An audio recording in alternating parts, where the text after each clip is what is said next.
camping ban passed in 2022 to keep homeless people from pitching tents in certain areas around Tacoma has been called a failed policy by its critics.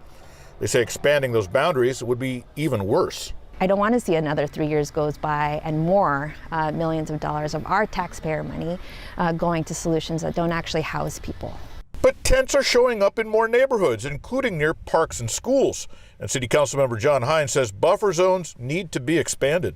I think it comes back to public safety and some of the concerns I've heard from residents. The city already has a camping ban that applies to areas around temporary and emergency shelters as well as critical waterways.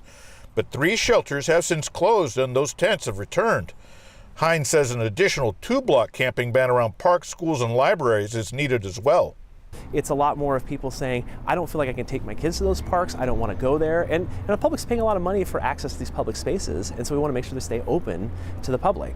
Critics say the priorities are all wrong because the city is looking to beef up enforcement when it should be funding programs that bring people indoors. One of the big things that the city hoped to offer is that folks would be approached with resources. Well, those resources are not available. Violating the camping ban could lead to jail time and a fine, but Hines wants to include another option under his proposal. In all cases possible, we want to direct people to therapeutic court because we want them to get the services, the shelter, and the support they need to move on.